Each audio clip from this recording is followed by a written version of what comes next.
All right, so this is Todd Atkins. I'm here with Monte Cox, legendary manager, probably the first big manager in MMA. As far as he was a promoter of Extreme Challenge. He had 9 UFC champions, and going to kind of talk about. Uh, I'm not sure Monty was aware at the time. I was kind of talking to him about this offline that the managerial topic was kind of coming up as a sort of a hot button issue with some of the newer fighters as far as managers, agents, whatever you want to call them now, taking percentages of fighters' pay and more along the lines of the performance bonuses. So I kind of reached out to him to do more of an educational discussion on some of the things that I had heard come up with people like Sean O'Malley in particular. So, and before we do this, I was sponsored Live to Fight Design. If you ever want to check them out, they're on Instagram at Live to Fight Design.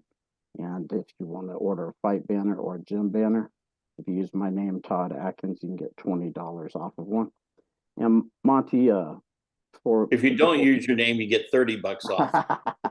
yeah, maybe so. Um, before we do this, I mean, everyone from the old school knows who you are, but for anyone who's new that's watching this, maybe you could just kind of introduce yourself a little bit, kind of quickly. Sure. I started out for 18 years. I was a newspaper editor. I at the Muncie Evening Press and then the Quad City Times in Davenport, Iowa. And then one day I got a phone call, and a local guy was going to go fight up in Chicago, and that was in 1995. And he told me all about how this was going to go. I'd never heard of it. I went up and I watched the local guy tear everybody up, and that guy was Pat Miletich. And on the way back, he said, "We got to promote a show in Iowa." I did. We drew 8,000 people, and I didn't want to be a reporter anymore or an editor anymore. And shortly after that, I started doing MMA. So I promoted about 600 events, most of them Extreme Challenge. And I've managed, I don't know, 200. I've put over 200 people in the UFC that under my management. I hate to think how many I've managed. And then, like you said, 9 UFC champs, 3 Bellator champs, that kind of thing. And now the last 3 years, I've gone back to boxing, which was my original avenue into combat sports. And I still watch MMA, but I'm doing boxing right now. I think for starting out, maybe we could talk about. I think the average fan doesn't really know what a manager does. I think they Correct. think that a manager gets a bout agreement and they tell the fighter, okay, so and so, you're going to fight this guy, and this is the pay, and here's the contract, and now we're done. Yeah. So maybe you could tell them a little bit more about what a manager actually does. Yeah. Well, and I can only go back to the 25 years I did it, but I always thought there were managers and there were agents. Managers are the guys who go out and they find people either through their own shows, other people's shows. They see guys that have potential and have talent. You then make a deal with those guys to promote them, and you're making phone calls and you're doing your due diligence on opponents, and you're building these guys' records until they're good enough to go into a bigger organization, whether that be the UFC or Bellator, or back then, Japan was big. I made those connections with those people, the promotions, and they trusted me. So when I said I've got so and so that's 8-0 now, I think he's ready to fight in rings. They don't question it. We discuss the money. I get a contract. The fighter signs. Basically, when as a manager, when the fighter signed with me, all they had to do the rest of their career is stay in shape, get their medicals done, make sure that they worked out, correctly. And I relied on, once I picked an opponent, and back then, I get 3 choices. I could choose an opponent. Sometimes I would talk to the trainers and say, what do you guys think? Oh, pretty much most of the time I did that. Sometimes I just pick one if it was obvious to me. But I would pick the opponent, and then it turned over to the trainer who got him ready for that fight. When I went with the fighter to the fight, and I went to 61 straight UFCs. I mean, you know, that's not cheap. That's a lot of flights, it's a lot of hotels, it's a lot of food, those types of things. And that all is on the manager. That's not paid by the fighter. Fighter pays for the cornerman and the trainer, things like that. Manager's on has always been on his own, as far as I know. So that's a manager. I think an agent is someone who waits for managers to develop guys, get them to 10-0, whatever the record is, get them their experience, get them ready for the UFC, and then steps in and says, I'll take it from here. And those guys then, you know, I've known a lot of agents. Most of them do. They go to whoever the matchmakers are and pitch them and try to get them in. And once they get them in, it's they pretty much, you know, especially in the beginning, you take who you're given. Beggars can't be choosers. You know, in the beginning of the UFC, when you're your first, second, third fight, you're not getting choices. You can fight or not fight. Those are your choices. So I see the agents and the managers a bit different. The agent kind of picks it up at the end. And still important, they still have to negotiate, especially if you get good. You get a world champion on your hand, and that agent is doing a lot of negotiating and a lot of discussion with the UFC about who's fighting who and who's not. We frequently see champions now turn fights down. You know, there wasn't a lot of that back then, but there was some. You know, I happen to have Jens Pulver. He was the first champion to walk away with the title. We couldn't get the deal that we wanted, and we thought, you know, they were being silly. And so we walked away and we went to UFO in Japan, and we got paid 3 times what he had been paid by the UFC. But that's what we do. You know, we go in and negotiate. And the better you are, the more things that can be negotiated. You know, business class airfare, extra hotel rooms, you know, lots of things, little things like that. How many days you can come in early. There's, you know, once you're a champion, there's just a lot of stuff. Pay-per-view, you know, how much percentage, what's a pay-per-view? What if you don't have a pay-per-view? What do you get? All that stuff. So they definitely earn their money. You know, everyone with a top-notch guy earns their money. When did you first start seeing agents come in the picture? Because they weren't always there when you were first started. No, I actually came into management. I didn't want to. Militich had tried to get me to manage for a long time. Manage me. I'm a promoter. And then I started to see guys from my show. I would be helping them out, you know, matching them right. And they're, you know, I'd see a guy go to 3-0, and then all of a sudden someone else would grab them, take them to Brazil, and they get hammered. And I'm like, you know, what the heck is going on, you know? And so eventually I said, that's enough. I'm going to start managing fighters. And that was probably around 2000. And Militich was my first. I told him I'd do it.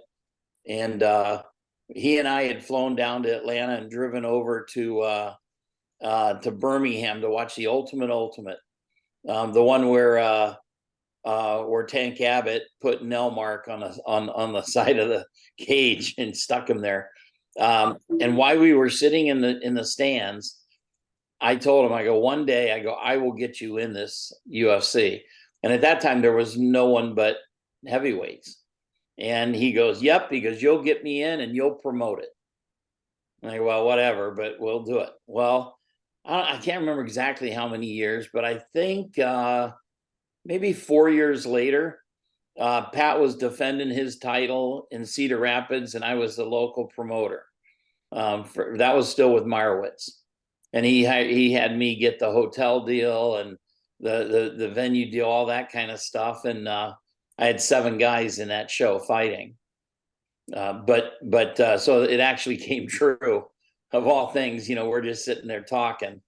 But yeah, I think there's still a lot for managers to do, agents to do, but I definitely think managers are the ones that should charge the higher percentage, because they're the ones that usually you're in the hole. Back when I started, an MMA guy, a UFC guy could get as low as 500. 2 and 2 was common. And I'm flying wherever they go, getting hotel rooms and eating and such, and I get 20% of 4,000. So I get $800. I spent 3,000 on the trip, and I had a lot of fighters, so I was losing a lot of money in the early years building these guys and telling them, look, don't forget me. When you become a superstar and you're making tons of money, remember who's building you here, who's working with you. And most of them remembered, some forgot. you know we would have the poachers come out, and when the fighters would, after the fights, I was older, so after the fights, they'd all go out to some, in Vegas, to some hip, nightclub.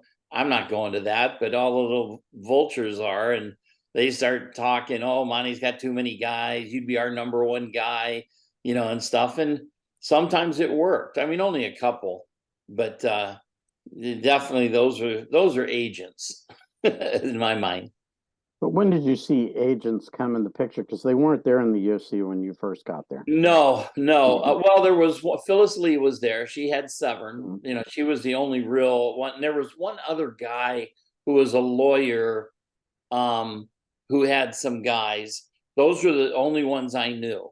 And then they really didn't start coming around until the Fertitas bought it, and started doing more shows, doing more weight classes. All of a sudden, people started, popping up. To give you an exact date, What was the first one you remember? First person. boy, it's so hard. It was 20 years ago, 25 years ago. I mean, the one that stands out was Ken Pavia, because he was like my adversary. He and I would rip each other online and stuff like that. And every time I would make fun of him, it helped him, and he told me one time in a phone call, he goes, this worked perfect. He goes, I picked the number one guy and started saying I'm better than you. And you can come back and other people go, you're not as good as him. But he goes, all of a sudden I'm like number 2 out of nowhere. And he said that was his strategy. That's the way that he did it. But he was one of the first. And then of course, I think Shamrock's group, they kind of managed differently. The place itself, the gym, managed all the fighters, and I was told that like their checks even went to the gym, and they were given money from that. It was a whole different situation than we had. Um, who else was back then? I mean, of course, Dan Lambert got into it a little later, but he brought a bunch of Brazilians and stuff in and stuff. It took him a long time to get a champion. I used to tease him. He'd say the word champion, and I go, well, how do you even know that word? I mean, would you look it up or something? And he'd go, oh, one day, Monty, one day. And he definitely is caught and surpassed me now, but remains a good friend. Now, can you explain to fans, because this is something I do think they need to be educated on. Why do managers settle on percentages? Why is it easier to do that? I mean, you would think it'd be common sense, but why they settle on 10 or 20 rather than saying, okay, if you make this much, I'm going to take this much. And if you take this Yeah. much, I'm going to. Explain to It, people why managers or agents would do that. it was kind of a mixture. When I first started, there weren't no managers really to talk to, so I kind of invented stuff. And I didn't take any money until a fighter made $1,000. And that it doesn't sound like much, but back then there were a lot of guys fighting for 200, 300. I might have to take a guy to 5 different events before he made 1,000. And then I think, what do I get? I mean, I didn't charge gas. I drove them there. I didn't, so I said, well, let's do 20%, $200. That covers at least my trip. And that's kind of where we started at. And then it just didn't make sense to what would I do? The more they made, the more percentage I took, or the more they made, the less percentage I took. You can argue either way. Um, the more they made, the harder it was to manage. There were more things involved. Now we were traveling not just out of state, but out of the country. That's taken me away, 5 days from my family, from doing other things. And I'm still now spending international flight money and stuff. So we just decided, just the group I had, we put it at 20 and we'd leave it there. And no matter what it was, up or down, 20% was doable. And again, back then I mean, everything for him. I mean, we got Tim Sylvia would say, hey, my dad's going to come visit. He wants to come visit. Can you check my United miles, see if I got enough miles to buy him a ticket? And if we do, can you set that up? And I go, yeah. I mean, I took care of his travel, his family's travel, anything these guys wanted. I tried to get him appearances. I get him sponsors. And there was a lot of work. It was a busy time. And we settled on 20% of sponsors also, and that was just me asking them, what do you think on this? And they were like, well, right now I'm getting 0. So if you get me a $5,000 sponsorship, I'm more than happy to give you 1,000 of that. Now I have 4,000 more than I had. So that's kind of how all that went. Yeah, I think with fans, it's just that they hear the word 20% or they hear the word 10%. And they think the fighter's getting ripped off. They don't realize that, managers have to do a lot of stuff for these fighters. And, Yeah. the fighters are just telling them one side of the equation. They're saying, oh, they're taking the bonus is usually, in a lot of fighters' case, that's the biggest amount the manager would ever see for a lot of these fighters. Yeah. Before then, they're taking nothing of nothing. Correct. Yeah. So if you spent 5 years building a guy, 6 years building a guy, traveling, driving him all over, negotiating his deals, getting him the most money possible, get him a sponsor, and you're doing it and you're not making dirt. And finally, boom, the guy gets a $50,000 bonus, and then the fighter says, "Yeah, but that's not for you." Well, but I made that fight. That's the guy that I picked. That's the contract that we signed. We did that. We're doing this. We're a team, right? Uh, shouldn't we all celebrate? And I'm not saying celebrate by giving me half.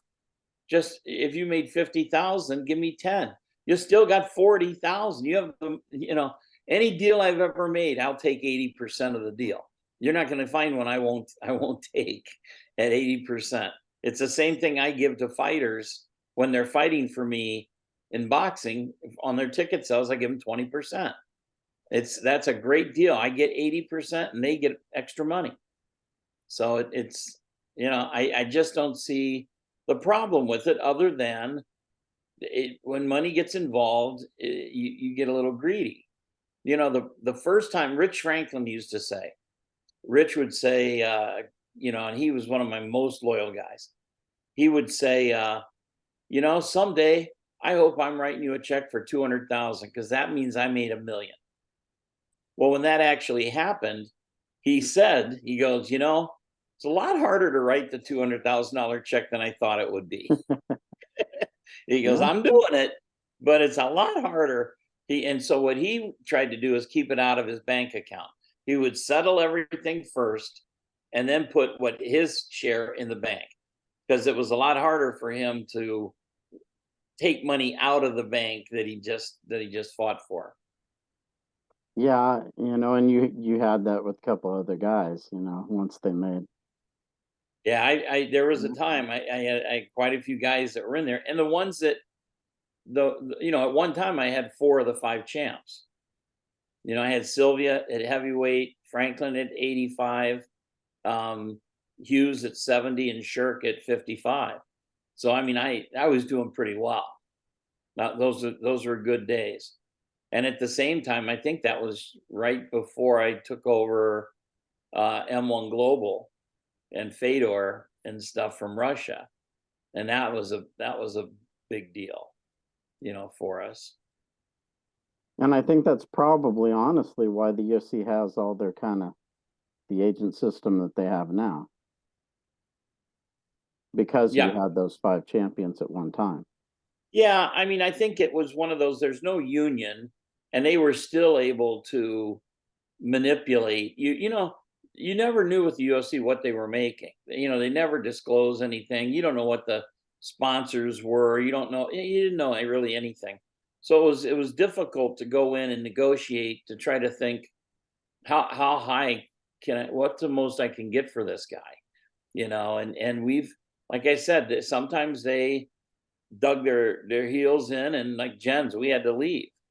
You know, Other times there's a case of uh, Jake Ellenberger, who just got the right win at the right time, beating Jake Shields in just like 40 seconds, and on the last fight of his deal. And I told him, you're never going to be worth more than you are right now. Don't answer the phone. Let me do the negotiating. And I got him a really nice deal, that shocked even him. When you walked away with Jens, how did you know to walk away? Well, I think I had to make sure that I wasn't doing it for me, that it wasn't my ego saying, screw you, Dana. I'm not. You're not gonna. You know, you don't have the power over me. It wasn't that. A little bit maybe, but I had to make sure Jens thought it was the best deal. I mean, I had a $50,000 fight for him, winnable fight, which he did win in Japan. And at that time, Japan's a more sure bet than UFC is. This is a different time. We didn't. It turned the tables. Then later turned. Japan, lost favor, and the UFC went crazy. But you can't predict that. And so when Jen's got in a situation where for 3 fights in a row, he was the champ, and his opponents got paid more than him every time. And Dana would say, just Monty, just finish the contract. We love Jens, but if you don't follow the contract, why do contracts? And so I'd go back to Jens and go, he signed a deal before me, so I didn't have anything to do with the contract. Well, then when he fought BJ and won, his contract ended, but it had a 1 fight extra fight, and but they had to notify us in writing within 30 days and all that. So I said, don't say anything. Let's just, when they say you're going to fight in England, say, absolutely, I'm going to fight in England. And finally, we got to the point, 30 days passed. I waited an extra 10 just in case there was bad math. And then finally they called Jen, said, hey, we need to start getting your tickets to fight in England, to fight Din Thomas. And I called Joe and I said, hey, we're all about it. But let's get this new contract done. And he says, well, no, we're going to use the extension of the extra. I go, no, that ended. You had to hit us within 30 days. And he goes, I'll call you back. Phone rings, Dana. I mean, I won't even go into the cuss words. He's got a lot of them. And he pretty much called me everything in the book. And I go, Dana, it's not my job to tell you what your contracts say. You have attorneys and people, all that. You messed up. This is what the contract says, within 30 days. And if we don't follow the contracts, why even have them? I had to kind of throw that in. But What was his that was it. He response would to that? he cuss words. And then I hung up on him. The deal was, all we asked for, his extension was 13 and 13. BJ got paid 20 and 20. All we wanted was to make the same thing the guy he just beat made, and they wouldn't do it. 13 and 13, that's it. And I'm being offered 50 over here. So it was like, Jens, he goes, nope. He goes, they're disrespecting me. They didn't want me to win. They wanted BJ to win. And he goes, I'm the best in the division. I gotta make more than everyone in the division. And when they wouldn't do that, we walked. And he was all behind it. Now, talk a little bit. I know Sean O'Malley's talking about how he wants to negotiate for himself. I know you don't have to mention the fighter, but I know you told me a story the other night about how that may not be the best idea. Maybe you could The kind of old talk a little saying, bit about that. the client who has himself for a lawyer, who defends himself as an idiot for a lawyer.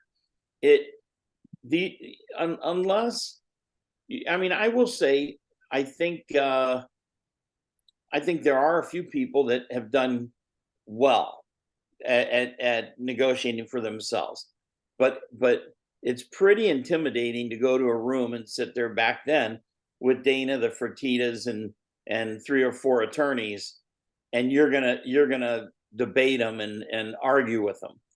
It's pretty difficult. It's pretty daunting, and you need to have some experience doing it. I think you need to you have to not worry about what they think of you. That was always my thing. I didn't go into it to be their friends, and I wasn't. Dana White on ESPN said I was the worst manager in MMA. Because I didn't just do what he wanted. So I was the worst, and you just can't worry about that stuff. And when fighters go in,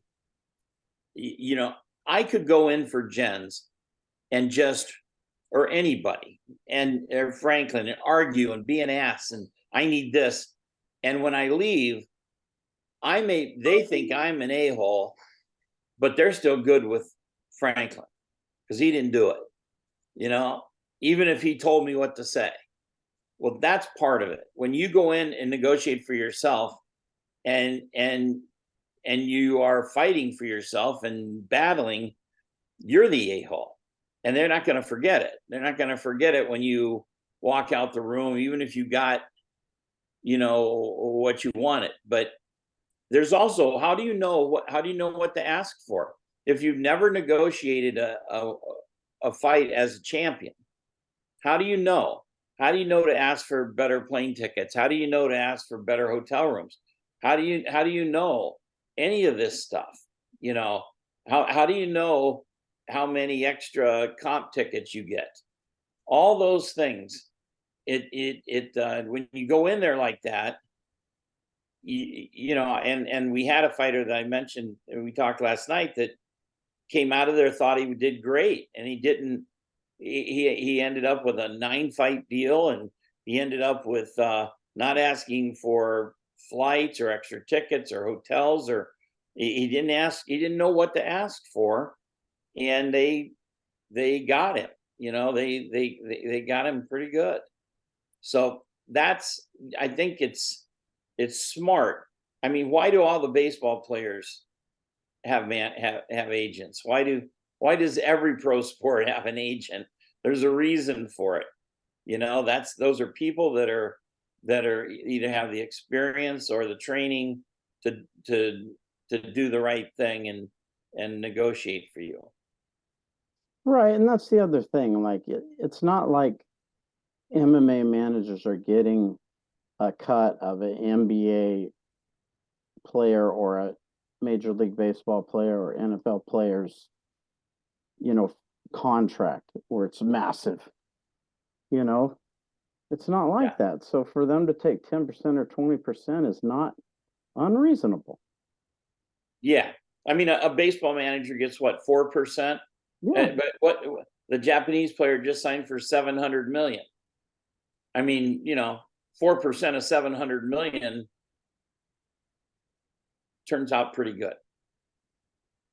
Yeah, I mean, so right? 200 and some 200, no, what would it be? 20 some million, crazy. yeah, I really saw nobody out there that was kind of pushing back on this stuff, and I think it's just because people aren't very educated from the side of management. Now, as far as the agents go that the UFC has, and I really want to elaborate on this a little bit because I want you to kind of tell the story of when you had the five champions and Joe Silva and Dana White, because this is an interesting story that a lot of people probably don't know about. Which one's that? With When you when I had had the the five champions and you kind of four. were joking around with Joe Silva. Oh, gotcha.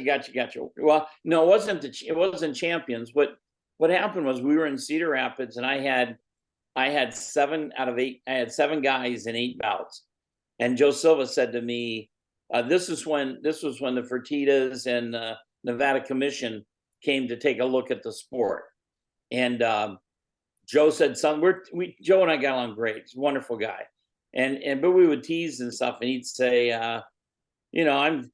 You keep mouthing off, and he goes, I'll pull one of these guys. And I go, or, all 7 of my guys could get sick tonight, and tomorrow you have 1 fight. And he went, that's true. and I, we laughed. I walked away. Dana came up to Joe. Joe told me this and said, who was that guy? And he goes, well, it's Monte Cox. He manages a lot of the fighters. And he goes, we can never let a guy have that much power over us, where he can pull enough guys off the show to kill the show. And so they came up with a deal where you could only have 2 fighters per division per manager. And that affected only me. So I had I had 3 that were already in at 170. I had Matt Hughes, Laverne Clark, and Pat Miletich at that time. So I had 21-0, or I had 23-0 Sean Shirk, and I had Jason Black at 21-0, and they couldn't get in because of me. And then and Dana would walk through the locker rooms, and guys would go, Dana, what do I need to do? It was get a different manager, and we'll get you in. That kind of stuff where you try to battle. He didn't care for me. Right, and you think now that they have kind of like this group of agents that are kind of like friendly to them, that's kind of how they've gotten around this issue, don't you think? Yeah, I mean, I've heard again, for 3 years, I haven't done much of anything, but I've heard guys that other managers have said, "Oh, he's the UFC's house manager."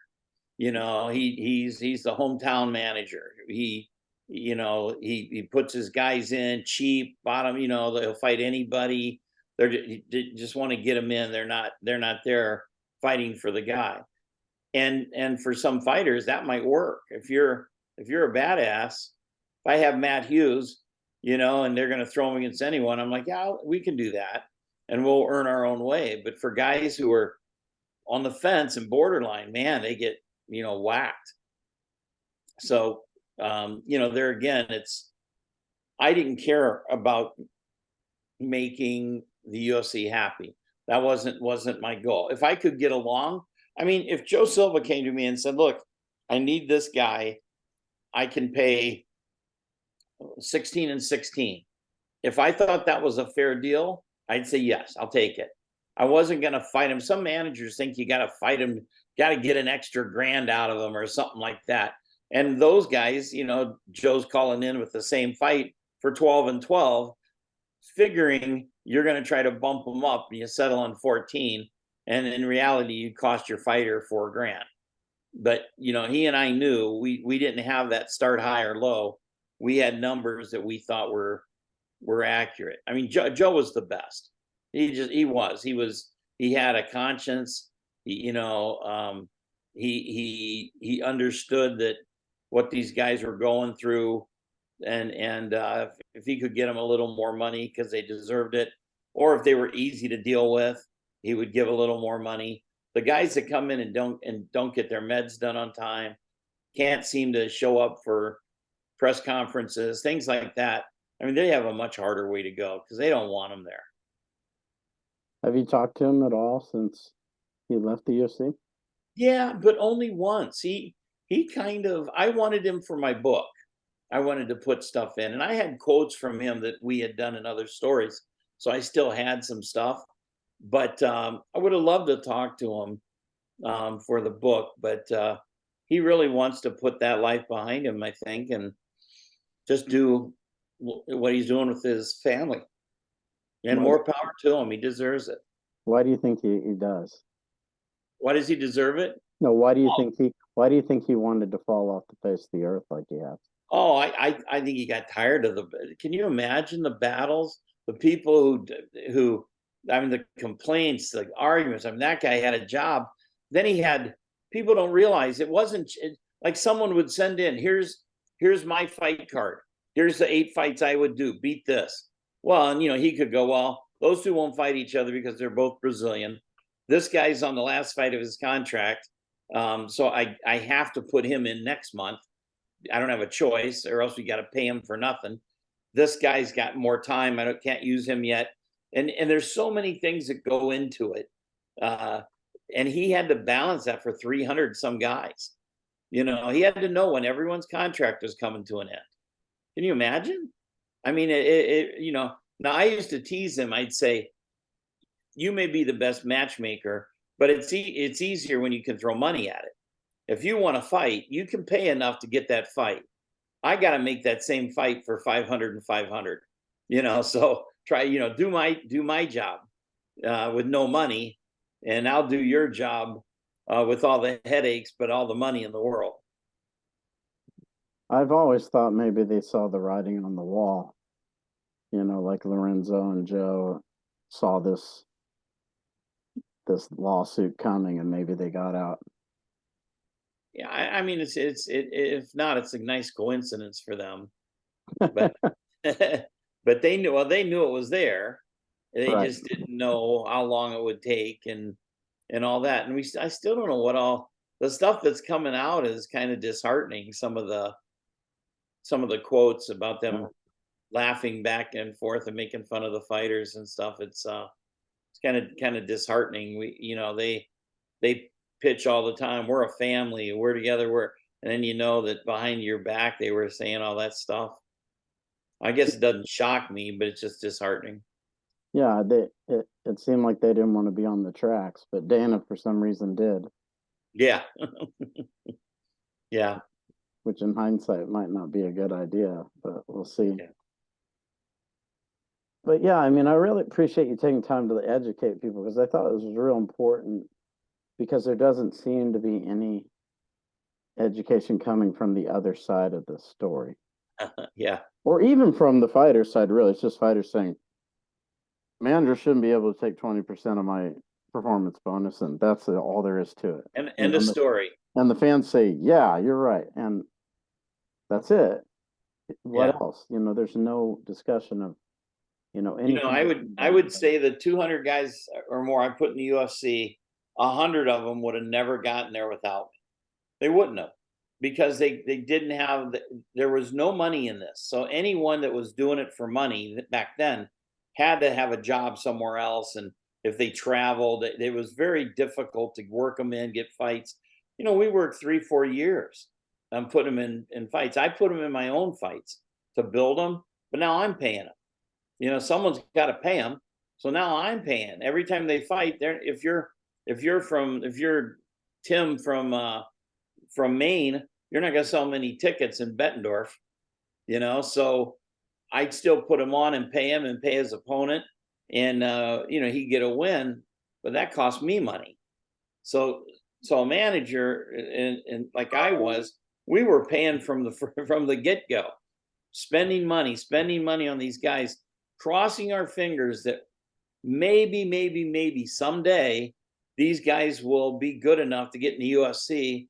And heck, what if one of them became a champ and made a bunch of money? I could get paid back some of this stuff. And you know, the fighters tend to be very short-sighted. They don't remember what you did for them when they came to your house begging, help me, you got to manage me. I can't get anywhere. I can't even find a fight. I haven't fought in a year. Help me. And you do, and they end up being really good. And then they forget. Was that your house I drove to? You know, was that you that helped me for those 5 years? Uh, you know. Help me, I'm gonna lose my kids, or help me, I'm yeah. I mean, not. Oh, I I've had think that's every important to say, because it's not just about fighting. You're having to give them money for all kinds of stuff. Yeah, I've given people money because their kids are being taken away. They needed a better lawyer. They wanted to buy a house. They wanted to purchase a big building in a big city, you know, for a gym, and this would just make it doable. Um, I mean, people got scammed. I mean, it's an endless. I mean, you're like a bank, and here we are. I haven't done it for a long time, but I'm still, if I add up everything I'm owed, it's over 500,000. That's how much I've lent out.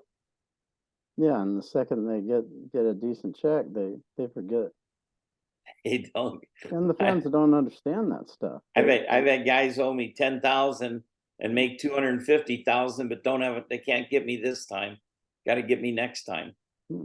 And then you got the problem of, like, the UFC giving your fighters bonuses, and they're telling your fighter not to tell you. Don't tell Hidden Manny that we gave bonuses. you this. They do it in the Hmm. they'd address that to the people. They did it for the fight bonus. Even if your contract says including all bonuses, um, Dana would go, you know, in the fighter meeting and just say, "This is for you. You don't have to give it to your managers," and blah blah. Well, Dana, it's in a contract. You do, you know, and that was the agreement. For my guys, they made that agreement when they signed their first deal. This is the deal, and at the time they're 2-0 and thinking, yeah, if I get to the UFC and make 50,000 bonus, I have no issue giving you 10 until it happens. Now I got an issue, you know. So, Well, I think you it's know, a great thing to end on. I appreciate you, as always, taking your time and your knowledge. You know, no, because I like to educate people on these shows, and I think you're one of the great people to do that when it comes to, especially a topic like this. yeah. Of And course, the money's gotten so much better now. I mean, wow. I mean, how much money would I be making if I had 4 champions right now? I mean, yeah, but they probably wouldn't let you. Maybe they yeah, would.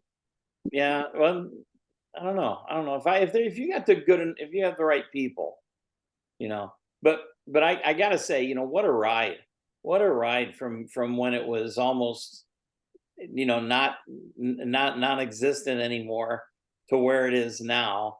The ride, the travel, the people you meet, the Mhm. friends you make. I mean, I've lived 3 lives in my 25 years there. No doubt. It, just a blast. Yeah, So, you've lived lives that other people could never imagine. I have 3 fighters of mine who are now commissioners, athletic commissioners, state and for states. You got Kohler running for Yeah, go House of right. Representatives, yeah, or whatever it is Yeah, he's running for, yeah. yeah. All right.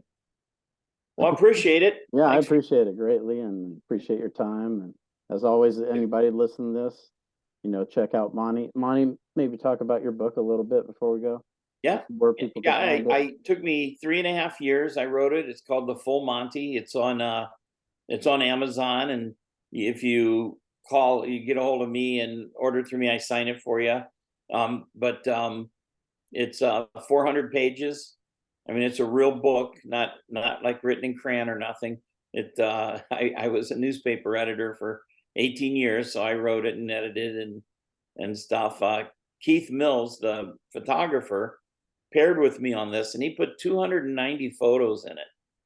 I mean, he was there when I was back in the old Extreme Challenges. So we got pictures that no one's even seen. Actually, I have it. Hold on.